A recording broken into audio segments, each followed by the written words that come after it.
Handa ka na bang iwanan ang bersyon ng sarili mo na pagod, laging talo at walang direksyon? Sa videong ito, ituturo ko sa inyo ang mga praktikal na hakbang kung paano mag-disappear o dumaan sa tinatawag na monk mode para i-reinvent ang iyong buong pagkatao. Hindi ito basta pagtatago lang, kundi isang seryosong proseso ng pagbuo ng disiplina, yaman at bagong kasanayan na magpapabago sa takbo ng iyong buhay. Siguraduhin na tatapusin mo ang videong ito hanggang sa huli dahil sa dulo ay tatalakayin natin ang pinakamahalagang impormasyon at ang huling aral na magsisilbing susi para maging permanente at unstoppable ang iyong tagumpay. Bago natin simulan, paki-like naman ng video nating ito dahil malaking tulong na po yan sa mga content creator na kagaya namin. Maraming salamat po. Aral 1 ang silent phase at ang social media detox. Ang unang hakbang sa pagbabago ng iyong buhay ay ang pag-alis sa maingay na mundo ng social media. Sa panahon ngayon, masyado tayong babad sa buhay ng ibang tao na nakakalimutan na nating tingnan ang sarili nating realidad. Ang silent phase ay hindi pagpapakita ng galit o pagiging bitter, kundi isang paraan para mabawi mo ang iyong focus at oras. Kapag palagi kang naka-online, ang utak mo ay punong-puno ng impormasyon na hindi mo naman kailangan, tulad ng kung ano ang kinain ng kapitbahay mo o kung saan nag-travel ang dati mong classmate. Sa pamamagitan ng pag-deactivate o pag-log out muna sa iyong mga accounts, binibigyan mo ang iyong sarili ng space para makapag-isip ng malalim ng walang pressure mula sa likes, comments at shares ng ibang tao. Napaka-importante na itigil mo muna ang pag-post ng bawat galaw mo dahil ang validation mula sa strangers ay isang distractions sa iyong tunay na growth. Sa kulturang Pinoy, mahilig tayong mag-share ng ating mga milestones, pero sa phase na ito, mas mabuting maging misteryoso ka muna para hindi ka ma-pressure sa expectations ng mga tao sa paligid mo. Kapag tahimik ka lang na gumagawa, walang makakakontra sa mga plano mo at walang makakapagbigay ng negative energy sa mga sinusubukan mong simulan. Isipin mo na ang iyong enerhiya ay parang battery na mabilis ma-drain kapag marami kang kausap online. Kaya kailangan mong isave ito para sa iyong sariling development at productivity. Ang paglayo sa social media ay isang form ng self-respect dahil pinipili mong protektahan ang iyong mental health laban sa toxic na ikumpara ang iyong Chapter 1 sa Chapter 10 ng ibang tao. Isang practical na paraan para simulan ito ay ang pag-unfollow sa mga personalities o kahit mga kakilala na nagbibigay sa iyo ng pakiramdam na huli ka na sa buhay o yung tinatawag nating fear of missing out. Hindi mo kailangang makita ang lahat ng uso o ang lahat ng balita na wala namang kinalaman sa ikauunlad ng career o pagkatao mo. Subukan mong burahin ang mga apps na kumakain ng mahigit 2 hours ng oras mo araw-araw at palitan ito ng mga activities na totoong magbibigay sa iyo ng value.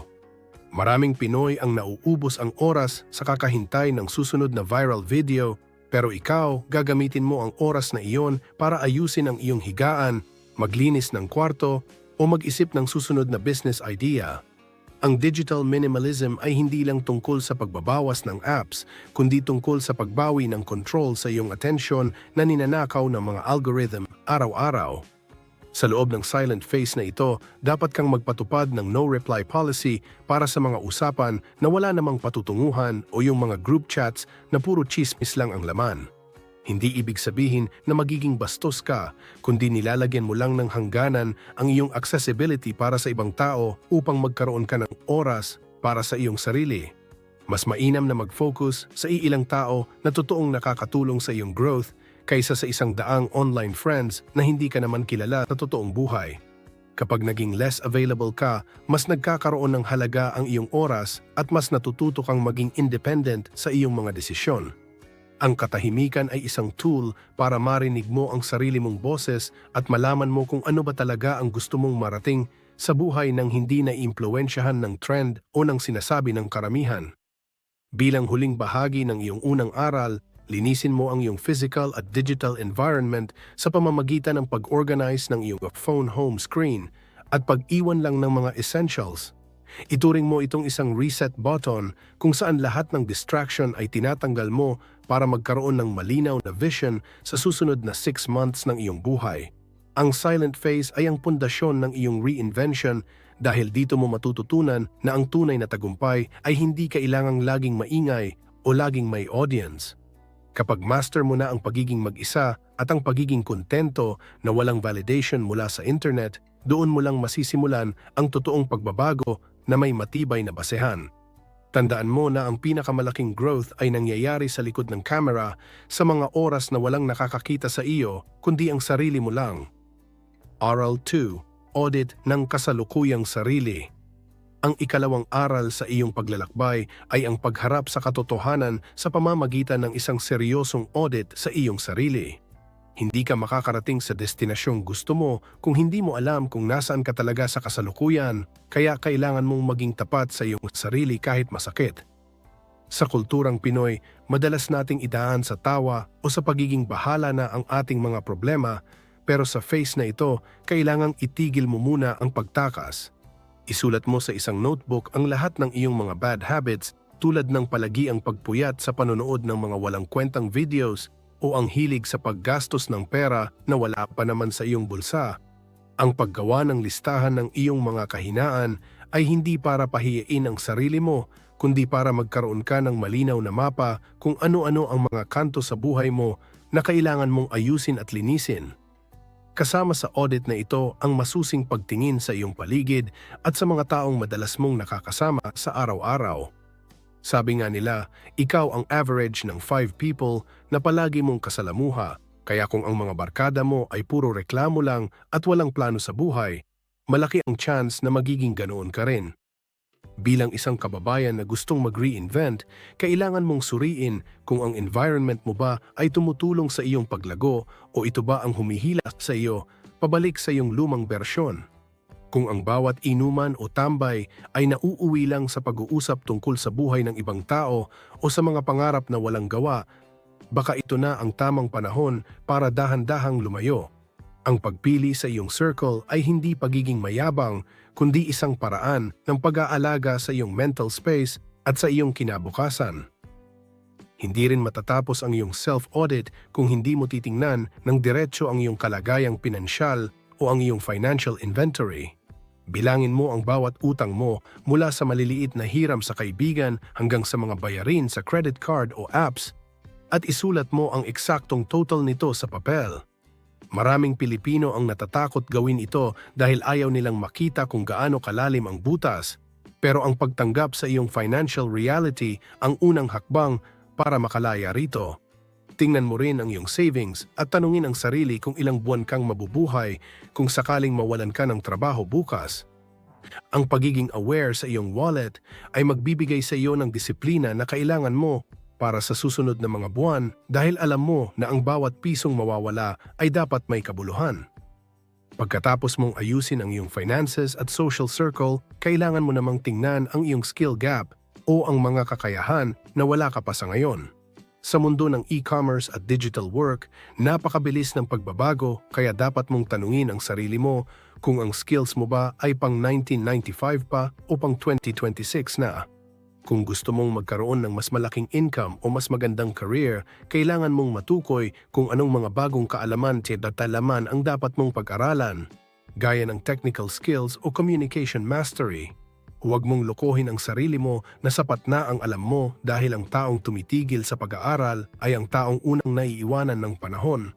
Ang pag-amin na marami ka pang hindi alam ay isang senyales ng maturity at pagiging handa na maging student ng buhay muli. Ang huling bahagi ng audit na ito ay ang paghahanap sa iyong malalim na dahilan o ang iyong personal whys kung bakit mo ba talaga gustong magbago. Kailangan mong maghukay ng malalim kung para ba ito sa pag-angat ng buhay ng iyong pamilya, para sa paghahanda sa iyong future, o dahil pagod ka na sa cycle ng kahirapan at stress. Isulat mo ang mga dahilan na ito at ilagay mo sa lugar na lagi mong nakikita para tuwing tinatamad ka o nahihirapan, maaalala mo kung bakit ka nagsimula. Ang isang matibay na dahilan ay parang gasolina na magpapatakbo sa iyo kahit sa gitna ng matitinding pagsubok at pagod. Kapag tapos na ang audit na ito, magkakaroon ka na ng solidong pundasyon dahil alam mo na ang iyong starting point at mas madali na para sa iyo na bumuo ng bagong pagkatao. Aral 3. Physical transformation at disiplina. Ang ikatlong aral sa iyong pagbabago ay nakatuon sa iyong pisikal na katawan dahil ito ang nagsisilbing sasakyan ng iyong mga pangarap. Sa ating kultura, madalas nating napapabayaan ang ating kalusugan dahil sa sobrang pagtatrabaho o kaya naman ay sa maling kinagawian sa pagkain at lifestyle. Ngunit kailangan mong maunawaan na ang disiplina sa isip ay nagsisimula sa disiplina sa katawan. Kung hindi mo kayang kontrolin ang iyong pagkain at paggalaw, mahihirapan kang kontrolin ang iyong buong buhay.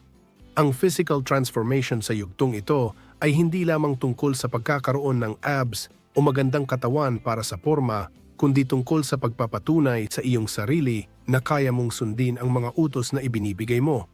Kapag sinabi mong gigising ka ng 5 o'clock sa umaga para mag-exercise at ginawa mo ito, unti-unti mong nabubuo ang tiwala sa sarili na kailangan mo para sa mas malalaking hamon. Hindi mo kailangang gumastos ng malaki sa mga elite na gym o bumili ng mga mamahaling supplements para simulan ang iyong transformation. Ang practical na paraan para sa ating mga kababayan ay ang paggamit ng kung ano ang meron tayo, gaya ng paggawa ng 30-minute workout sa loob mismo ng inyong bahay o pag-jogging sa paligid ng barangay tuwing umaga. Maaari kang mag-focus sa mga bodyweight exercises tulad ng push-ups, squats at lunges. Nasubok na sa pagpapalakas ng stamina at muscle tone. Ang mahalaga rito ay ang consistency o ang pagiging tuloy-tuloy sa iyong ginagawa kahit na tinatamad ka o masakit ang iyong mga kalamnan.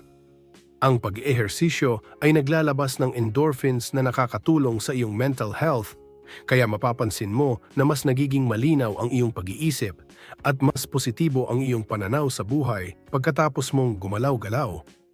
Pagdating naman sa usapin ng pagkain, kailangan mong simulan ang clean eating sa paraang abot kaya at angkop sa ating panlasa. Bawasan ang sobrang pagkain ng kanin at iwasan ang mga matatamis na inumin gaya ng soft drinks o milk tea na nagdudulot lamang ng mabilis na pagkapagod o sugar crash. Sa halip, subukang kumain ng mas maraming gulay at protina na makikita sa palengke at siguraduhing uminom ka ng 3 hanggang 4 liters ng tubig araw-araw. Ang wastong nutrition ay direktang nakakaapekto sa iyong energy levels. Kaya kung puro junk food ang iyong kinakain, magiging junk din ang output ng iyong trabaho at focus. Isipin mo ang iyong katawan bilang isang high-performance machine. Kailangan nito ng tamang gasolina para gumana ng maayos sa loob ng mahabang oras habang ikaw ay nasa proseso ng pag-reinvent sa iyong sarili. Isang aspeto na madalas nating nakakalimutan ay ang sapat na pahinga o ang tinatawag nating sleep hygiene na napaka-importante para sa recovery ng ating utak at muscles. Ugaliing itigil ang paggamit ng cellphone at iba pang gadgets at least 60 minutes bago ang iyong target na oras ng pagtulog upang makakuha ka ng 7 hanggang 8 hours na mahimbing na pahinga. Marami sa atin ang nagpupuyat sa pag-scroll sa social media na nagre-resulta sa pagiging lutang at pagod kinabukasan na sumisira sa iyong productivity. Kapag binigyan mo ng importansya ang iyong tulog, mas nagiging alerto ka sa iyong mga gagawing desisyon at mas madali mong makokontrol ang iyong emosyon. Ang pagtulog ng tama ay hindi tanda ng katamaran, kundi ito ay isang strategic move para masiguro na ikaw ay nasa peak condition para harapin ang mga bagong oportunidad na darating sa iyong buhay. Bilang huling bahagi ng aral na ito, kailangan mo ring bigyang pansin ang iyong personal hygiene at ang paraan ng iyong pagdadala sa sarili kahit nasa loob ka lang ng bahay. Ang pag-aayos ng buhok, paglilinis ng kuko at pagsusuot ng maayos na damit ay nagbibigay ng mensahe sa iyong subconscious na ikaw ay isang taong may dignidad at pagpapahalaga sa sarili. Kapag malinis ka sa iyong katawan, tumataas ang iyong self-confidence at mas nagiging handa ka na harapin ang ibang tao sa iyong bagong anyo. Huwag mong hintayin na magkaroon ng espesyal na okasyon bago ka mag-ayos. Gawin itong pang-araw-araw na ritual bilang bahagi ng iyong reinvention process. Ang disiplina sa pisikal na aspeto ay ang tulay na magdadala sa iyo mula sa taong puro plano lamang tungo sa taong may sapat na lakas at tatag na isakatuparan ang bawat pangarap. Aral 4, Financial Ghosting o Pag-ipon sa Dilim. Ang ika-4 na aral sa iyong pagbabago ay ang tinatawag na financial ghosting o ang tahimik na pag-aayos ng iyong kabuhayan habang walang nakakakita.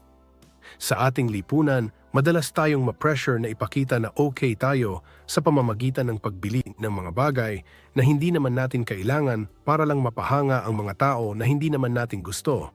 Ang financial ghosting ay ang desisyon na itigil muna ang pagpapakitang gilas at sa halip ay mag-focus sa pagbuo ng tunay na yaman sa likod ng mga eksena. Ibig sabihin nito, hindi mo kailangang i-post ang bawat bagong gamit o ang bawat kinakain mo sa labas dahil ang iyong layunin ay ang seguridad at hindi ang atensyon.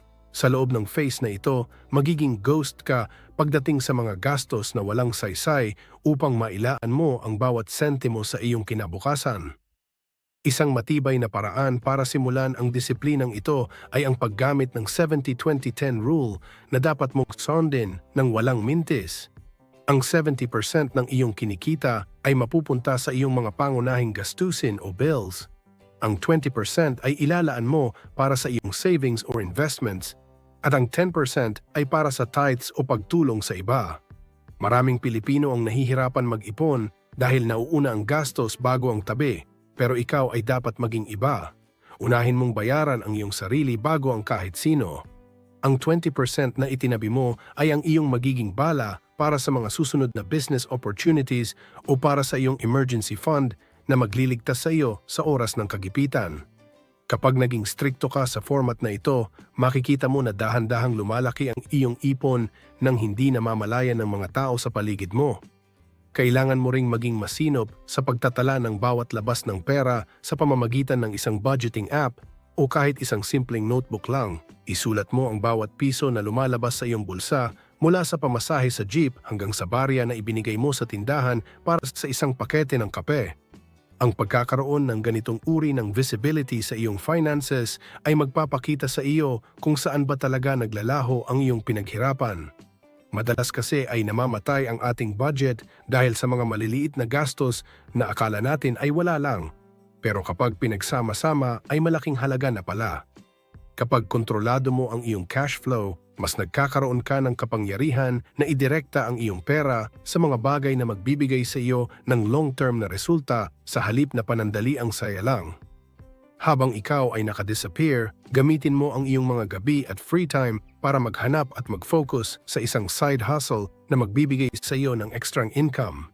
Sa halip na manood ng mga teleserye o mag-abang ng chismis sa TV, gamitin ang iyong internet connection para mag-aral ng freelancing, virtual assistants o online selling. Ang layunin ng financial ghosting ay ang dagdagan ang iyong income streams habang binabawasan ang iyong expenses para mas mabilis mong maabot ang iyong financial goals. Maraming opportunities sa digital world na pwedeng pasukin ng mga kababayan natin basta't mayroon kang tiyaga at tamang mindset na matuto. Ang bawat oras na ginugugol mo sa pagbuo ng iyong side business ay isang investment na magbubunga ng kalayaan mula sa pagiging empleyado o mula sa kakapusan ng pera. Bilang huling bahagi ng aral na ito, kailangan mong sanayin ang iyong sarili sa delayed gratification o ang pagpapaliban ng sarap para sa mas malaking reward sa huli. Huwag kang padala sa uso na bumili ng bagong iPhone o mga branded na sapatos kahit na may pambili ka na, dahil ang perang iyon ay mas mainam na ilagay sa iyong emergency fund o capital para sa negosyo. Hamunin mo rin ang iyong sarili na magkaroon ng mga no-spend days sa loob ng isang linggo kung saan wala kang gagastusin na kahit isang piso maliban sa mga sobrang kailangan. Ang pagiging matipid ay hindi pagiging kuripot. Ito ay ang pagiging matalino at madiskarte sa buhay dahil alam mo na ang pera ay isang tool na dapat gamitin ng tama. Kapag natutunan mo ng kontrolin ang iyong pagnanasa na gumastos, doon mo mararamdaman ang tunay na kalayaan dahil hindi ka naalipin ng iyong mga luho o ng paningin ng ibang tao. Aral 5, Mental Fortitude at Pagbabasa. Ang ikalimang aral sa iyong pagbabago ay ang pagpapatibay ng iyong isipan o ang pagbuo ng mental fortitude dahil ang utak mo ang iyong pinakamalakas na armas.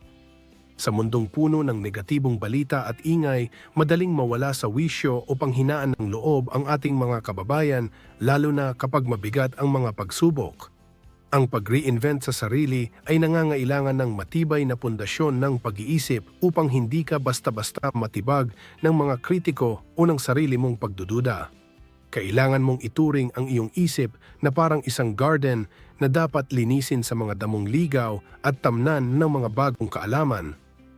Ang matatag na mindset ay hindi nabubuo sa isang gabi lang, kundi ito ay resulta ng araw-araw na pagpili sa kung anong impormasyon ang pinapapasok mo sa iyong ulo.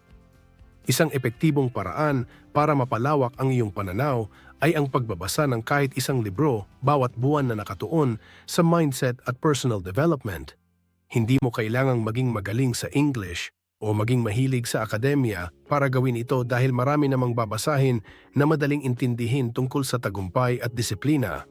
Sa pamamagitan ng pagbabasa, parang nakakausap mo ang mga pinakamatalinong tao sa mundo at natututunan mo ang kanilang mga sikreto sa pagharap sa mga problema. Ang mga aral mula sa mga libro ay magsisilbing gabay mo para mabago ang iyong pananaw mula sa pagiging biktima tungo sa pagiging victor o panalo sa buhay.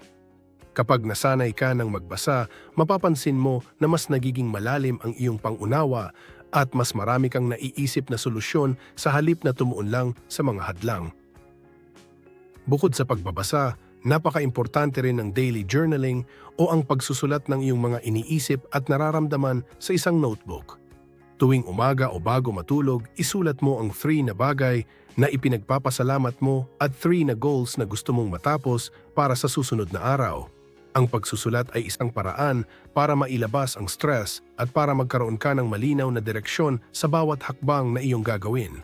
Dito mo rin makikita ang iyong progress at mapapagtanto na marami ka na palang nagagawang tama kahit sa maliliit na paraan lang. Ang journaling ay parang pakikipag-usap sa iyong sarili kung saan nagiging tapat ka sa iyong mga takot at pangarap nang walang halong paghusga mula sa ibang tao. Kailangan mo ring magpatupad ng isang mahigpit na information diet kung saan pinipili mo lang ang mga pinapanood at pinakikinggan mo araw-araw. Itigil na ang panonood ng mga chismis o mga balitang nagdudulot lang ng takot at palitan ito ng mga educational podcasts o tutorials na makakatulong sa iyong career at pagkatao.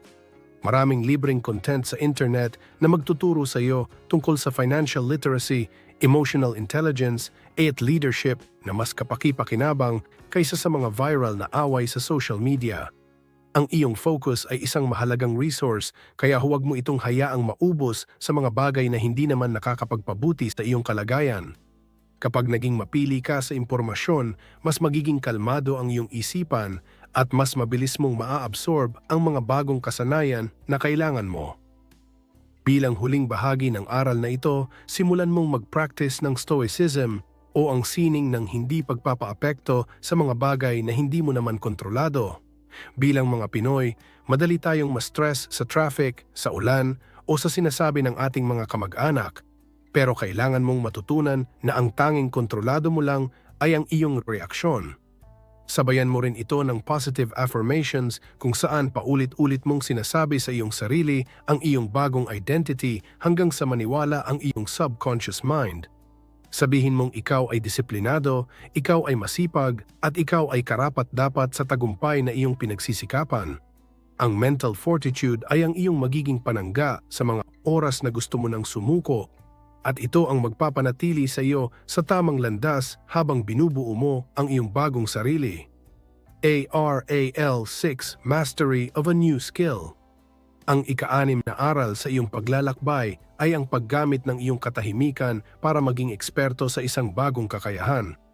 Sa panahong ito na ikaw ay nawawala sa paningin ng marami, ito ang pinaka-the best na pagkakataon para mag-focus sa pag-aaral ng isang skill na mag-aangat sa iyong value sa merkado.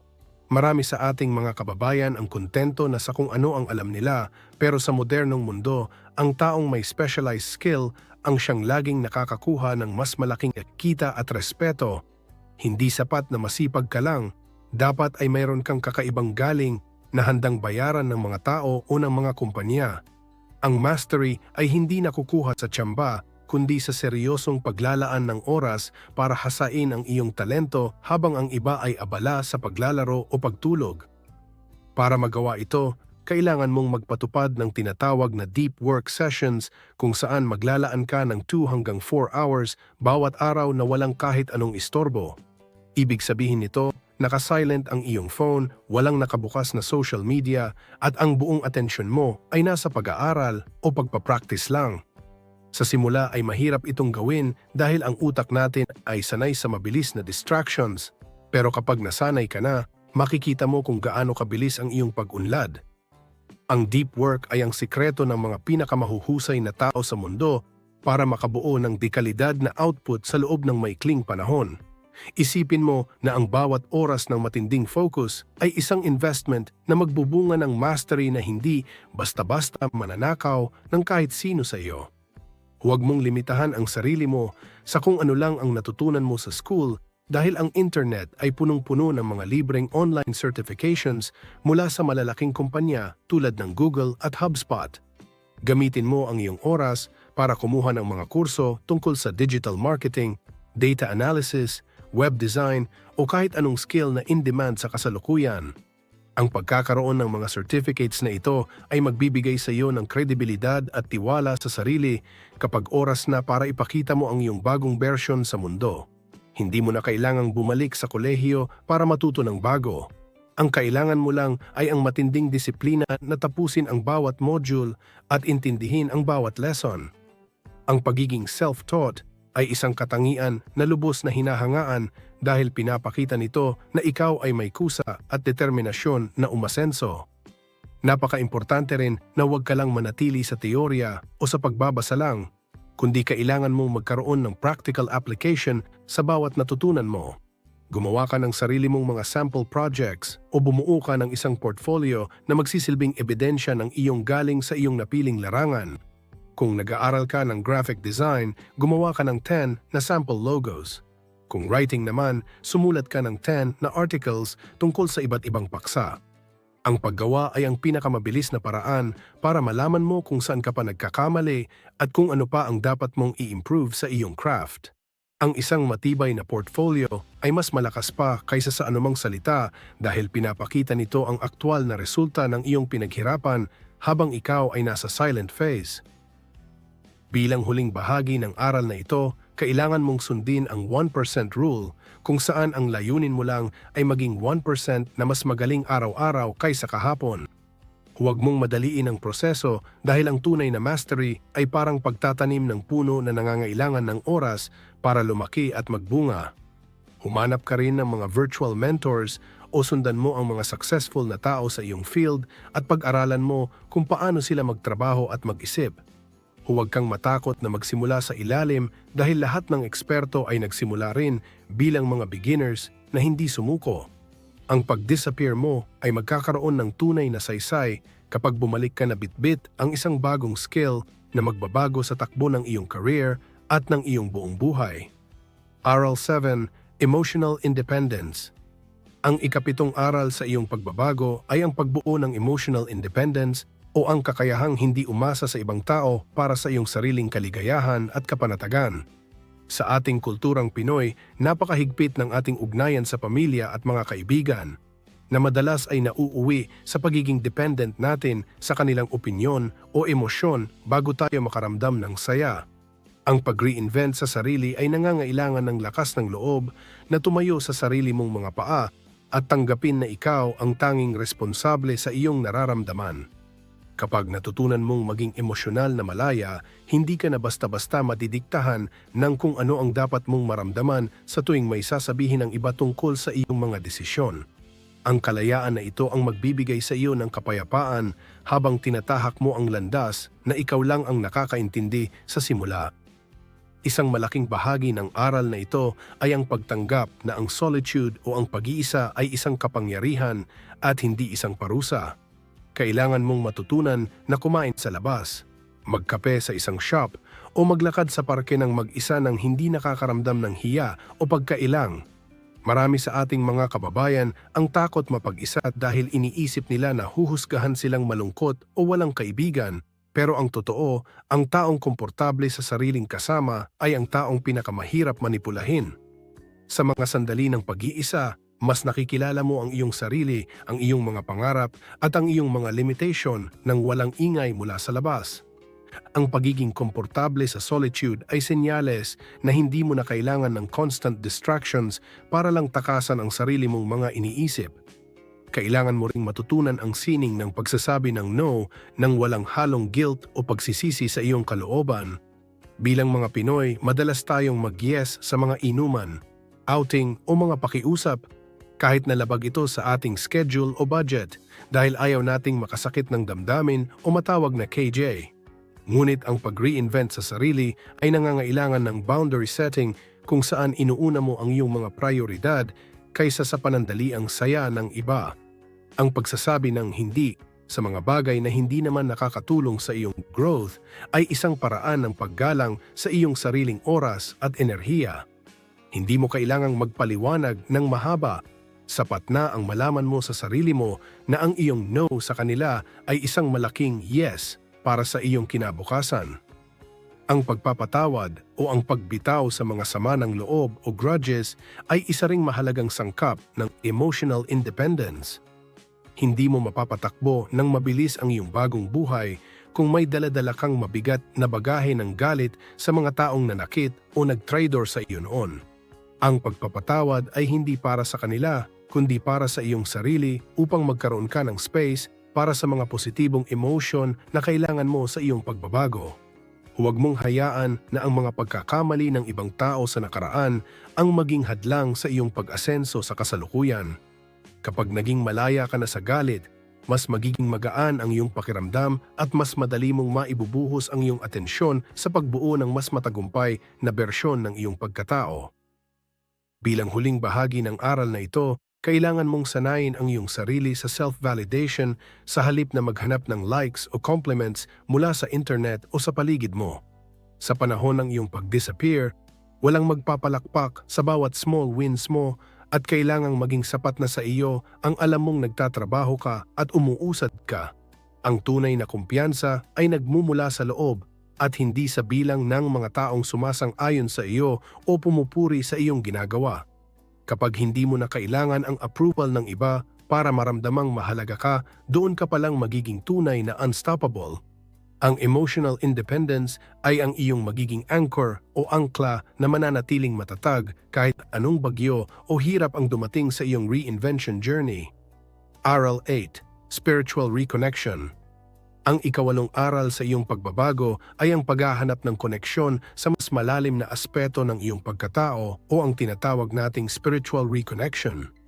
Sa gitna ng mabilis at materialistikong mundo, madaling mawala ang ating inner peace dahil masyado tayong nakatutok sa panlabas na tagumpay at sa kung ano ang nakikita ng mata. Ang pag-reinvent sa sarili ay hindi lamang tungkol sa pera o katawan, kundi tungkol din sa pag-align ng iyong kaluluwa sa iyong mga ginagawa araw-araw.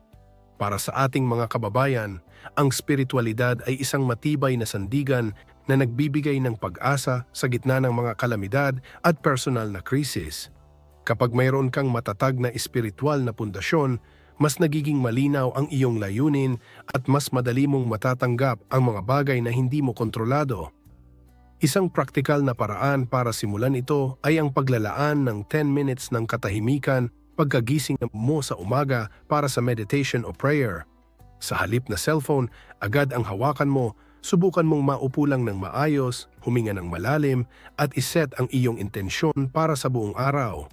Ang sandaling ito ng katahimikan ay nagsisilbing protection mo laban sa stress at pressure na kakaharapin mo sa labas ng iyong kwarto. Dito mo nararamdaman ang iyong presensya at dito mo rin na i-align ang iyong mga plano sa kung ano ang tama at mabuti. Ang pag-uumpisa ng araw na may pasasalamat at kapayapaan ay nagbibigay sa iyo ng tamang mindset para maging produktibo at mahinahon sa bawat desisyon na iyong gagawin. Kasama rin sa aral na ito ang tinatawag na reflective walking o ang paglalakad sa labas ng walang hawak na cellphone o suot na earphones. Sa kulturang Pinoy na punong-puno ng ingay, ang simpleng paglalakad sa parke o kahit sa tahimik na bahagi ng iyong barangay ay makakatulong para makapag-isip ka ng malalim. Habang naglalakad, obserbahan mo ang paligid at makinig sa iyong sariling mga iniisip nang walang kahit anong distraction mula sa teknolohiya. Ang ganitong gawain ay nagpapababa ng cortisol o stress hormone at nagbibigay sa iyo ng pagkakataon na makita ang kagandahan ng buhay sa labas ng iyong mga problema. Dito mo rin madalas makuha ang mga pinakamagandang ideas para sa iyong career o business dahil malaya ang iyong isip na mag-isip ng malikhain. Napaka-importante rin na ang iyong mga pangarap at mithiin ay naka-align sa iyong personal values at moralidad para hindi ka makaramdam ng emptiness kapag naabot mo na ang mga ito. Tanungin mo ang sarili mo kung ang ginagawa mo ba ay nakakatulong sa iyong kapwa o kung ito ba ay nagpapakita ng mabuting pagkatao na ipinagmamalaki ng ating mga ninuno. Ang tagumpay na nakuha sa maling paraan ay hindi nagtatagal at hindi nagbibigay ng tunay na kaligayahan sa puso. Kapag ang iyong layunin ay mas malaki kaysa sa sarili mo, gaya ng pag-angat sa buhay ng iyong pamilya o pagtulong sa komunidad, mas nagkakaroon ng saysay ang bawat paghihirap mo. Ang pagkakaroon ng malinaw na purpose ay ang magsisilbing kompas mo sa mga panahong parang gusto mo nang sumuko dahil alam mong may mas malalim na dahilan ang iyong paglaban. Bilang huling bahagi ng aral na ito, kailangan mong yakapin ang humility practice o ang pagiging humble at laging handang matuto mula sa Diyos, sa kalikasan o sa mga taong nasa paligid mo. Ang pag-reinvent sa sarili ay hindi dapat maging daan para maging mayabang ka o para maliitin ang iba na hindi pa nagsisimula sa kanilang journey. Tanggapin mo na marami ka pang hindi alam at laging maging bukas sa mga aral na ibinibigay ng bawat karanasan mo, maging maganda man ito o masakit. Ang taong may mataas na spiritual intelligence ay marunong rumespeto sa bawat yugto ng buhay at may sapat na tiwala na ang lahat ay nangyayari sa tamang panahon. Ang spiritual reconnection ay ang huling piraso na magbubuo sa iyong bagong pagkatao dahil ito ang magbibigay sa iyo ng inner strength na hindi kayang ibigay ng kahit anong material na bagay. Aral 9. Building the New You Image. Ang ikasiyam na aral sa iyong paglalakbay ay ang dahan-dahang pagpapakita ng bunga ng iyong pagsisikap sa pamamagitan ng pagbuo ng iyong bagong imahe. Matapos ang ilang buwan ng pag-disappear at pagtatrabaho sa dilim, darating ang panahon na kailangan mo nang lumabas muli. Ngunit hindi bilang ang lumang version na puno ng reklamo at walang direksyon. Ang Building the New You image ay hindi tungkol sa pagiging fake o pagpapagap, kundi ibang sa pagpapakita ng iyong upgraded version na mayroon ng dalang bagong kasanayan at mas matatag na karakter. Sa puntong ito, ang iyong mga kilos, pananalita at hitsura ay dapat mag-reflect ng disiplinang pinagdaanan mo habang ikaw ay nasa silent phase. Ang iyong muling pagpapakita ay dapat magsilbing inspirasyon at patunay na posible ang tunay na pagbabago basta't mayroon kang determinasyon. Isang konkretong hakbang para simulan ito ay ang pag-update ng iyong professional profile, gaya ng iyong resume o LinkedIn upang ipakita ang mga bagong skills at certifications na nakuha mo. Kung dati ay wala kang mailagay na special talent, ngayon ay maipagmamalaki mo na ang iyong mga natapos na kurso sa digital marketing, virtual assistance o anumang field na iyong pinag-aralan. Ang iyong bagong imahe sa mundo ng trabaho ay dapat maging malinis, professional at nagpapakita ng isang taong handang tumanggap ng mas malalaking responsibilidad. Huwag kang mahihiyang ipakita ang iyong mga sample projects o portfolio dahil ito ang iyong magiging pass para makakuha ng mas mataas na income at mas magandang oportunidad. Ang iyong digital footprint ay dapat maging refleksyon ng iyong bagong brand na binuo mo ng may tiyaga at pawis.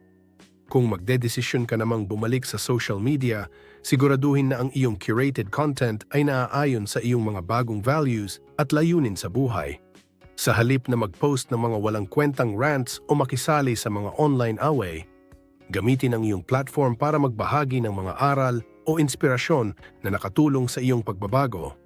Ang iyong social media account ay nagsisilbi na ngayong portfolio ng iyong pagkatao, kaya dapat ay mapili ka sa kung anong imahe ang gusto mong iwanan sa isipan ng mga makakakita nito. Hindi mo kailangang maging influencer, sapat na ang makita ng mga tao na ikaw ay isang taong may direksyon at hindi na basta-basta sumasabay sa agos ng kung anong uso lang.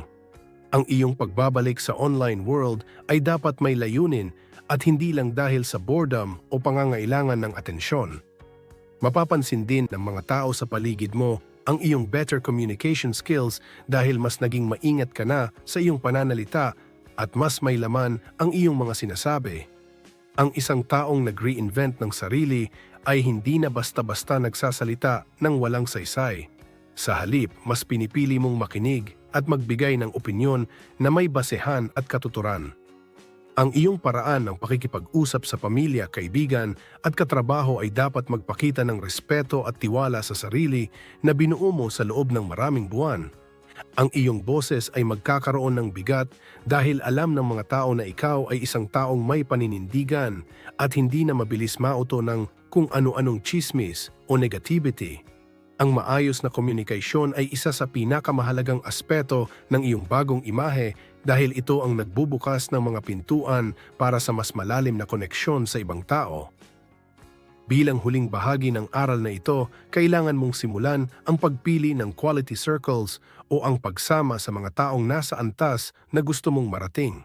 Ang iyong bagong imahe ay dapat na nababagay sa environment ng mga taong progresibo, positibo at may malinaw na mga pangarap sa buhay. Huwag kang matakot na makipag-network sa mga taong mas magaling sa iyo dahil dito ka mas lalong matututo at mahahasa ang iyong bagong pagkatao. Ang pagbuo ng bagong imahe ay nangangailangan ng paninindigan na hindi ka nababalik sa iyong dating kinalalagyan kahit gaano pa ito kapamilyar. Sa huli, ang iyong bagong image ay ang iyong magiging proteksyon laban sa mga temptasyon ng nakaraan at ang iyong magiging tuntungan para sa mas matayog pang tagumpay. Aral 10, The Unstoppable Consistency. Ang ikasampung aral at ang pinakaimportanteng bahagi ng iyong paglalakbay ay ang pagpapanatili ng iyong bagong sarili sa pamamagitan ng unstoppable consistency. Maraming tao ang magaling lang sa simula o yung tinatawag nating ningaskogon, kung saan sa unang ilang linggo lang sila masipag at pagkatapos ay babalik na rin sa dating gawi. Ngunit ang tunay na reinvention ay hindi isang sprint, kundi ito ay isang marathon na nangangailangan ng tibay ng loob araw-araw kahit wala ka na sa mood. Ang consistency ang naghihiwalay sa mga taong nangarap lang at sa mga taong totoong nagtagumpay sa buhay. Kailangan mong tanggapin na ang disiplina ay isang lifetime commitment at hindi lang isang phase na gagawin mo para lang may mapatunayan sa ibang tao sa loob ng maikling panahon. Para masigurado na hindi ka babalik sa dati, kailangan mong sundin ang 6-month rule kung saan hindi ka susuko o hihinto hanggat hindi nakakalipas ang 6 na buwan ng tuloy-tuloy na paggawa. Sa loob ng panahong ito, ang iyong mga bagong habits ay unti-unti nang magiging parte ng iyong sistema at hindi mo na kailangang pilitin ang iyong sarili na gawin ang mga ito. Ang unang 30 days ang pinakamahirap, pero kapag nalampasan mo ang critical period na ito, mas magiging natural na sa iyo ang paggising ng maaga, ang pag-iipon at ang pag-aaral. Isipin mo na bawat araw na pinipili mong maging consistent ay isang boto para sa iyong bagong identity na binuo mo ng may hirap at tiyaga. Ang tagumpay ay resulta ng mga maliliit na bagay na ginagawa mo ng paulit-ulit ng may mataas na kalidad at dedikasyon. Napaka-importante rin ng tracking progress o ang pagbabalik tanaw sa iyong mga nasimulan para makita mo kung gaano nakalayo ang narating mo mula day 1. Balikan mo ang iyong mga unang journal entries at makikita mo roon ang mga takot at pagdududa na nalampasan mo na ngayon dahil sa iyong determinasyon. Ang pag-track ng iyong milestones, maliit man o malaki, ay nagbibigay sa iyo ng dopamine hit na kailangan mo para manatiling motivated sa gitna ng pagod. Kapag nakikita mo ang iyong physical transformation, ang paglago ng iyong savings, at ang mastery mo sa iyong bagong skill, mas lalong titindi ang iyong pagnanais na ituloy ang iyong nasimulan. Ang pagiging aware sa iyong growth ay ang pinakamabisang gamot laban sa katamaran at sa kagustuhang sumuko kapag nagiging mabigat na ang sitwasyon. Kailangan mo ring maging alerto sa pag-iwas sa relapse o ang muling pagkahulog sa mga lumang bisyo na pilit kang hinihila pabalik sa iyong dating kinalalagyan. Magkakaroon ng mga araw na parang gusto mong bumalik sa pagiging tamad, sa paggastos ng walang kontrol o sa pakikipagbarkada sa mga maling tao, pero dito masusubok ang iyong integridad. Kapag naramdaman mong parang nadadaig ka na ng tukso, alalahanin mo ang iyong malalim na why at ang hirap na pinagdaanan mo para lang makarating sa kinalalagyan mo ngayon. Huwag mong sayangin ang ilang buwan ng pag-disappear para lang sa panandaliang sarap na alam mong sisira sa iyong kinabukasan. Ang taong unstoppable ay ang taong marunong bumangon agad kapag nadapa at hindi hinahayaan ang isang pagkakamali na maging dahilan ng kanyang tuluyang pagbagsak. Bilang huling bahagi ng iyong paglalakbay, ang pinakamagandang paraan para manatili ang mga aral na ito sa iyong buhay ay sa pamamagitan ng pagtuturo o pagbabahagi nito sa iba. Kapag sinisimulan mo ng ikwento ang iyong journey o magbigay ng tips sa iyong mga kababayan, mas lalong tumitibay ang iyong paninindigan dahil nagiging ehemplo ka na sa paningin ng marami. Ang reinvention ay isang never-ending evolution kung saan laging may susunod na level ng iyong sarili na dapat mong abutin habang lumilipas ang panahon. Huwag kang makontento sa kung ano ang narating mo ngayon. Laging maghanap ng paraan para maging mas mabuting version pa ng iyong sarili sa susunod na taon. Ang tunay na tagumpay ay hindi ang pagdating sa destinasyon, kundi ang pagiging taong may kakayahang baguhin ang sariling kapalaran anumang oras niya gustuhin. Ang pag-reinvent sa iyong sarili ay hindi isang madaling biyahe, lalo na sa ating kulturang punong-puno ng ingay at pressure mula sa ibang tao. Ngunit sa pamamagitan ng pag-disappear at pag-focus sa 10 aral na ating tinalakay, mula sa silent phase, physical transformation hanggang sa unstoppable consistency, binibigyan mo ang iyong sarili ng pagkakataong isilang muli ng mas matatag, mas matalino at mas mayaman. Tandaan na ang katahimikan ay hindi tanda ng kahinaan. Ito ay ang iyong paghahanda para sa isang mas matinding pagbabalik.